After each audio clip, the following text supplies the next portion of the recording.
What if one day your loved one vanished without a trace, only to be discovered weeks later, lifeless and surrounded by symbols that no one could explain? What if rumors began to spread that something dark, something sinister, had claimed them? This was the chilling reality for the quiet town of Springfield Township, New Jersey, in the summer of 1972. 16-year-old Jeannette DePalma went missing, but it was what was found alongside her remains that would haunt her community for decades to come. With whispers of occult rituals and dark forces in the air, her case remains unsolved to this day, leaving us with a haunting question. What really happened to Jeannette DePalma? It was August 7th, a warm day that felt like any other in the calm streets of Springfield Township. Jeannette DePalma, a friendly and vibrant teenager, left her family home, casually letting her mother know she'd be visiting a friend. It was the last time anyone would see her alive. When the sun set and Jeannette didn't return, her family grew uneasy. Hours passed, turning into a sleepless night. By morning, their worry had turned to dread.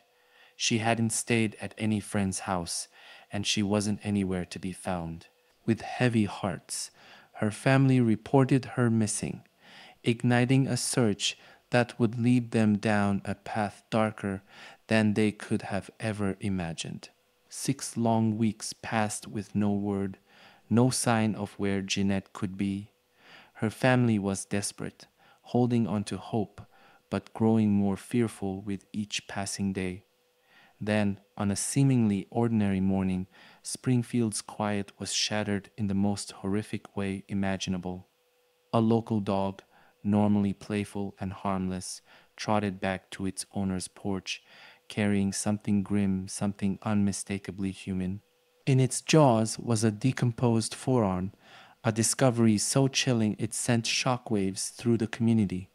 When authorities arrived, they followed the dog's trail back to a steep cliff in Howdale Quarry, a place the locals had given an ominous name, the Devil's Teeth.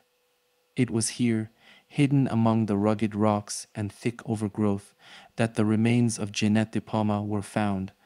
But this was no ordinary crime scene.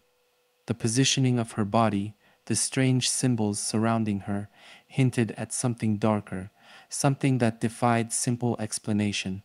Investigators couldn't have known then, but what they uncovered that day would ignite a storm of fear and speculation, one that would haunt Springfield Township for generations. As investigators combed through the site at the Devil's Teeth, they were struck by the eerie scene that lay before them. Jeanette's body had been left in a way that seemed almost intentional, as if someone had arranged it to convey a sinister message. Surrounding her were peculiar symbols, wooden crosses crudely fashioned from branches, sticking out from the earth like silent sentinels. Branches around her had been meticulously arranged, almost in the shape of a coffin, giving the scene an unsettling ritualistic feel. Then came the rumors. Witnesses who had glimpsed the scene spoke of a pentagram etched into the soil and even animal remains scattered nearby, signs that hinted at something beyond a mere tragedy. Some in the community whispered that it was a ritual gone wrong, a mark of satanic practices, or perhaps the work of a secretive cult operating in the shadows. But when pressed, authorities disputed these claims, calling them exaggerations. They insisted there were no symbols, no pentagrams, just the unfortunate remains of a young girl.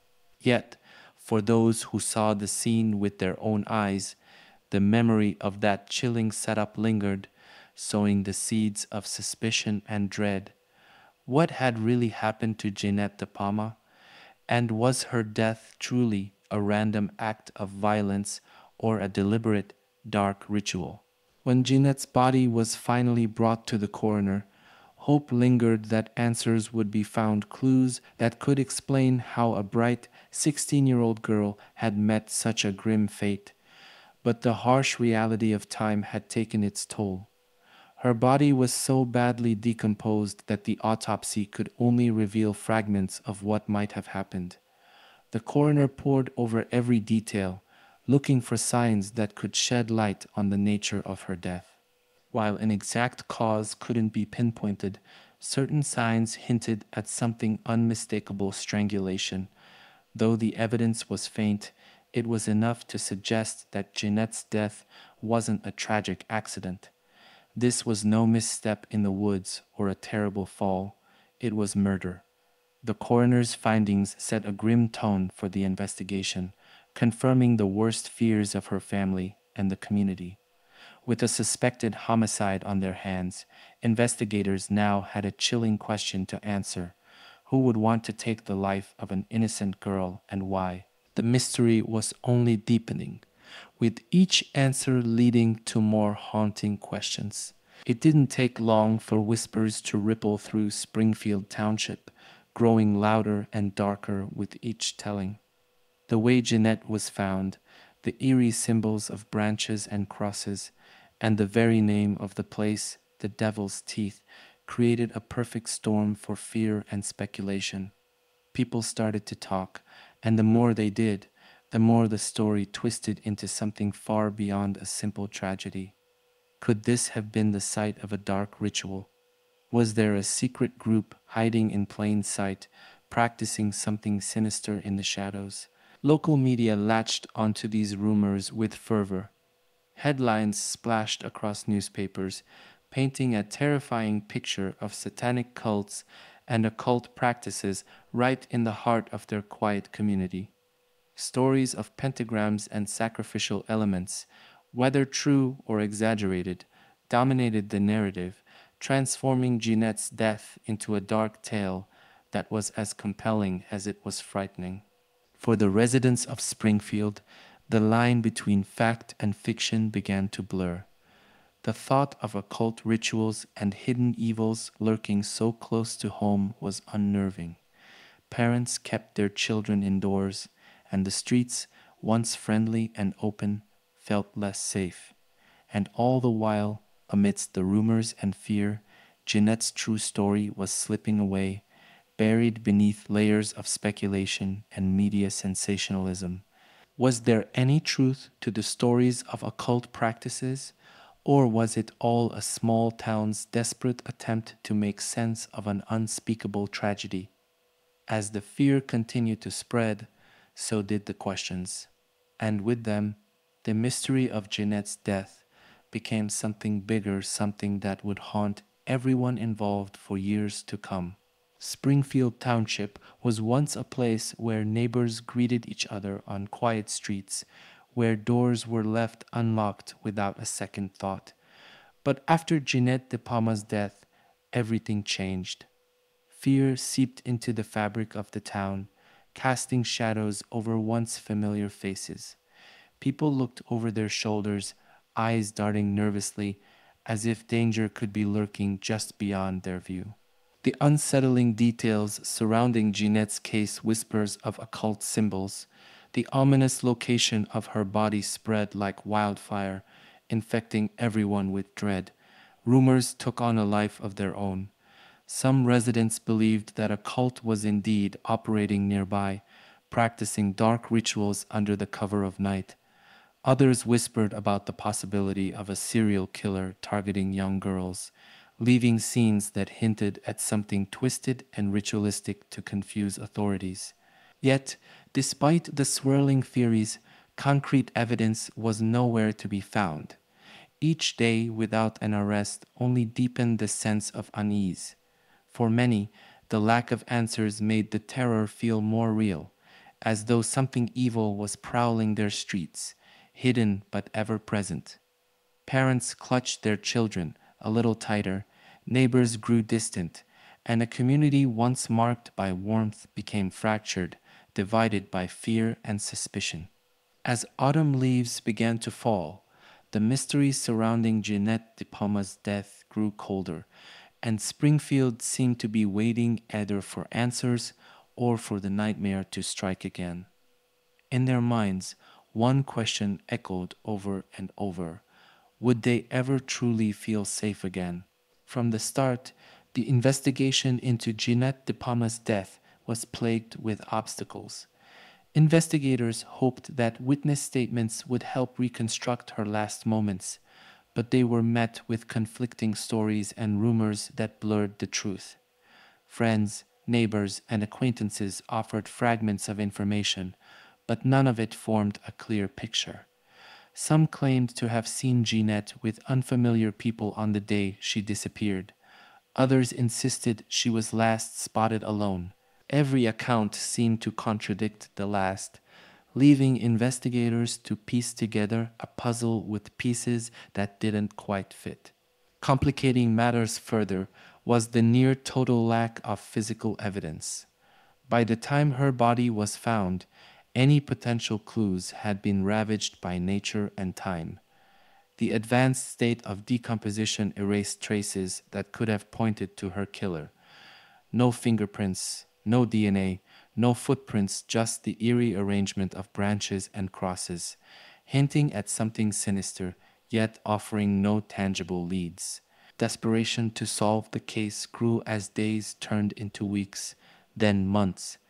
Detectives pursued every rumor, hoping that even the most far-fetched stories might hold a kernel of truth.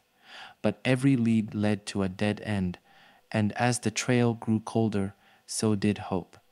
Without suspects, motives, or solid evidence, the case stalled, slipping slowly into the shadows. Springfield's nightmare seemed destined to remain unsolved, a haunting mystery that left everyone wondering if they'd ever uncover the truth behind Jeanette's tragic end. And as the investigation faltered, an unsettling reality took hold.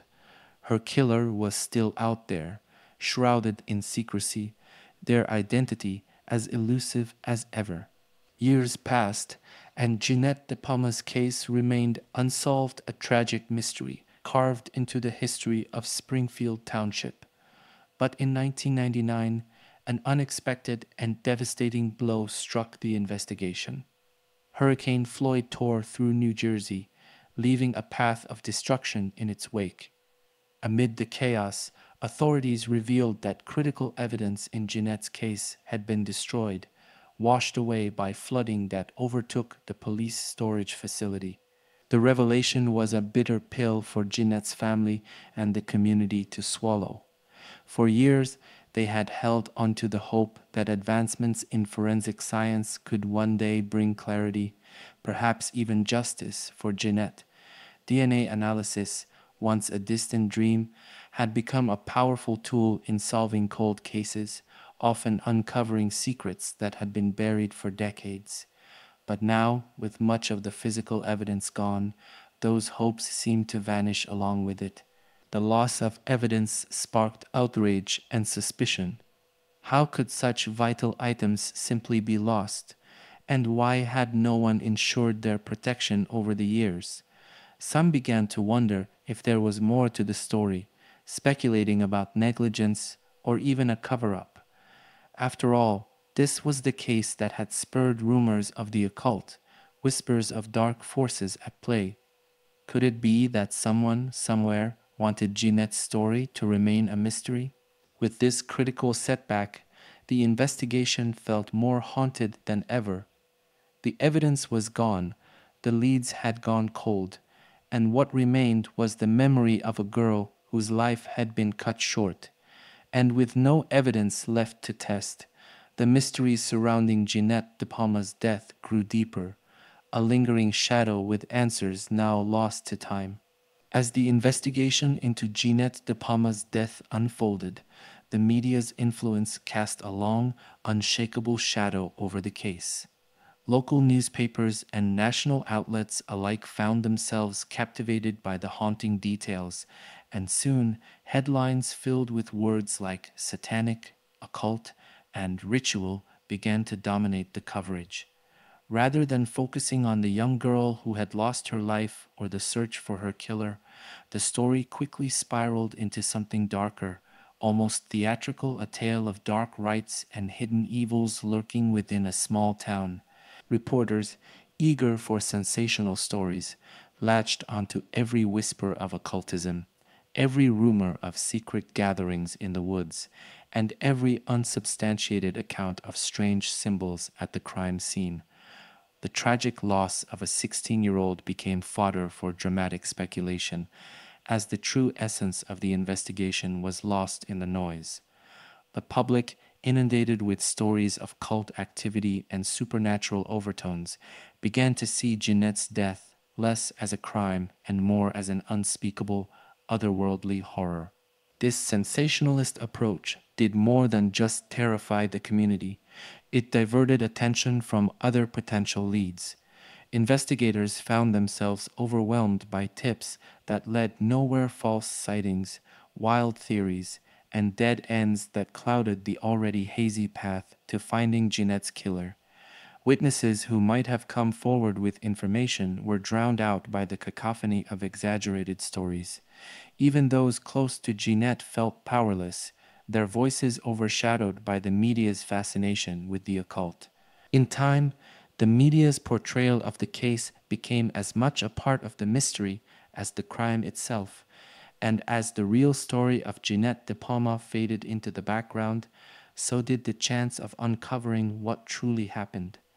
The media's focus on fear, rather than fact, left Springfield Township with more questions than answers and a sense that somewhere the truth about Jeanette's death had been buried beneath layers of speculation and sensationalism. With the investigation stalled and concrete evidence in short supply, theories about Jeannette DePalma's death began to multiply. Each new idea, each whispered suspicion, brought with it a haunting possibility, shaping the case into an enigmatic puzzle with too many pieces and no clear fit. One theory was that Jeanette's death might have been a tragic accident, a misstep at the cliff's edge, a fall that ended in disaster. But for those who saw the scene, this explanation seemed hollow. The strange arrangement of branches, the eerie symbols, and the unsettling rumors of dark practices made it hard to believe her death was merely a tragic misfortune. Others looked closer to home, wondering if local youths might have been involved. Springfield Township, like many towns, had its share of rebellious teens, those who wandered into dark interests, dabbling in the occult out of boredom or curiosity. Some suggested that a gathering or ritual had taken place that night, spiraling out of control and ending in Jeanette's death. Was she a victim of a misguided game or ritual gone wrong? Or had someone deliberately staged the scene to mask a more straightforward crime with something unexplainable? Then there was the possibility of a more sinister predator, a serial offender. In recent years, cases of other young women found under strange or brutal circumstances came to light, sparking speculation that a serial killer could have been responsible. The lack of clear evidence and the haunting arrangement at the scene left room for this darker possibility. If someone with a taste for ritual or the macabre had taken Jeanette's life, it was possible they had done so before or might do so again. With each new theory, the truth grew more elusive, buried beneath layers of suspicion and half-formed ideas. As time went on, the theories themselves became part of the mystery, a labyrinth of possibilities that kept Jeanette's story alive, yet no closer to a resolution. Was her death the result of an accident, a ritual, or the work of a disturbed mind? In the absence of answers, the theories persisted, leaving behind a ghostly question mark that would haunt Springfield Township for generations. Nearly 50 years after Jeannette DePalma's tragic death, a chilling revelation stirred up the shadows once more. In 2021, Richard Cottingham, a convicted serial killer infamously known as the Torso Killer, came forward to confess to a string of brutal murders dating back to the early 1970s. Cottingham's name was synonymous with horror, his methods marked by an unparalleled ruthlessness, leaving behind scenes that echoed the darkness Springfield Township feared might have taken Jeanette. As details of Cottingham's confessions unfolded, speculation about his connection to Jeannette's death reignited. He operated during the same time frame, targeting vulnerable young women and leaving grisly crime scenes that disturbed even the most seasoned detectives. The parallels were unnerving, yet the link was tenuous. For all the speculation, no hard evidence placed Cottingham in Springfield, and the circumstances of Jeanette's case remained distinct, clouded by the unexplained symbols and eerie setting. Law enforcement weighed the possibility. Was it feasible that Cottingham had ventured beyond his usual hunting grounds? Could he have targeted Jeanette in a way that deviated from his known methods, perhaps even setting up the occult symbols to throw off investigators? But without a trace of DNA, fingerprints, or confessions tied to Jeanette's case, the theory felt like a grasp in the dark. Ultimately, authorities decided against formally pursuing the connection, deeming the evidence too insubstantial to warrant new leads. To them, Jeanette's case didn't fit Cottingham's pattern, and yet, for the community still haunted by her death, the possibility lingered. Cottingham's confession stirred fears that the evil responsible for Jeanette's death might have been far more calculating than anyone had ever imagined, a monster who had simply slipped through their grasp. The notion that a notorious killer might have been responsible added another disturbing layer to the mystery, a possibility that, though never confirmed, left a lingering chill over Springfield Township. The case remained unsolved, and the dark connection to Cottingham, though speculative, left open the question: was Jeanette's killer still out there, or had he been hiding in plain sight all along? For Jeanette's family, the passage of time did nothing to dull the ache of her loss or the burning desire for justice. Year after year, they faced the agonizing reality of an unsolved case, watching as potential leads evaporated and memories faded. But their resolve remained unbroken. They continued to press for answers, refusing to let their daughter's story be forgotten in the annals of unsolved mysteries. With the advent of modern forensic science, Jeanette's family began advocating for a re-examination of her case, hoping that advanced DNA techniques could offer the breakthrough they'd been praying for. The family reached out to law enforcement, urging them to reopen the investigation. They knew that even the smallest scrap of evidence, anything that had survived the flood that destroyed much of the original case files, might now hold secrets waiting to be unlocked by technology. Jeanette's relatives, steadfast and unyielding, kept her memory alive, rallying for justice and hoping that one day science would help reveal the truth. In the early 2000s, just when Jeanette's case seemed destined to slip into obscurity, a surprising force brought it back to life. The magazine Weird NJ, known for its exploration of the strange and supernatural tales that color New Jersey's history, published a series of articles on Jeannette DePalma's unsolved death. They delved into the eerie elements of her case, recounting the occult rumors, the unexplained symbols, and the chilling stories that had rippled through Springfield Township for decades. For many readers, this was their first encounter with Jeanette's story, and the articles reignited public interest. The mystery surrounding her death took on a new life as readers were drawn into the dark, twisted tale of a young girl whose life had ended under such bizarre circumstances. Weird NJ kept Jeanette's memory alive, sparking discussions, raising questions, and breathing new life into a case that had nearly been forgotten. With the story resurfacing in the public eye, more people began to wonder what really happened that day at the Devil's Teeth. The articles not only kept Jeanette's case from fading into history, but they also fueled hope that renewed interest might finally lead to answers. For the first time in years, people were talking about Jeanette again, and the haunting question remained: could her case finally be solved? In 2015, the mystery surrounding Jeannette DePalma's death took on a new dimension with the release of Death on the Devil's Teeth, a meticulously researched book by authors Jesse P. Pollack and Mark Morin. This book, born from years of investigation and interviews, cast fresh light on the case and unveiled disturbing inconsistencies that had remained hidden for decades.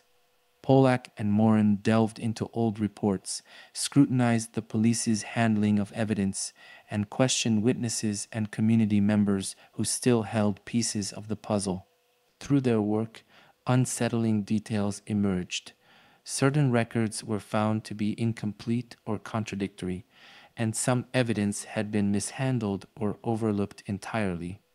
The authors painted a picture of an investigation fraught with errors, missteps, and lingering mysteries that had never been satisfactorily explained. These revelations shook the community once more, reopening wounds and reigniting calls for justice. Readers, gripped by the haunting details Pollack and Morin presented, found themselves asking, had critical mistakes buried the truth about Jeannette's death? As the mystery deepened, advocates and family members turned their attention to what seemed like a final hope for answers: the exhumation of Jeannette's remains.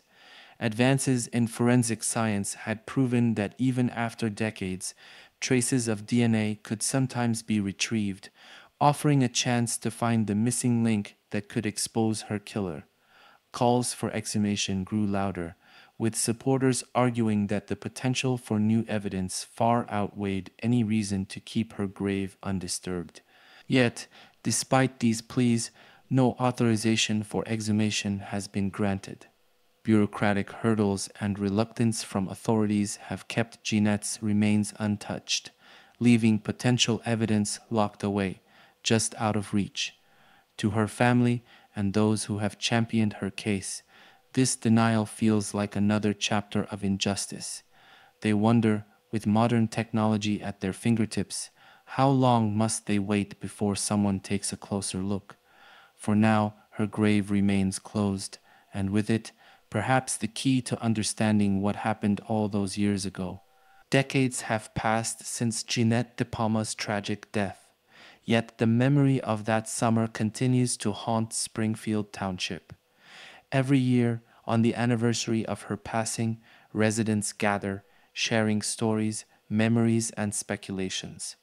Her face, young and full of promise, is etched into the town's history, a permanent reminder of the darkness that once touched their community.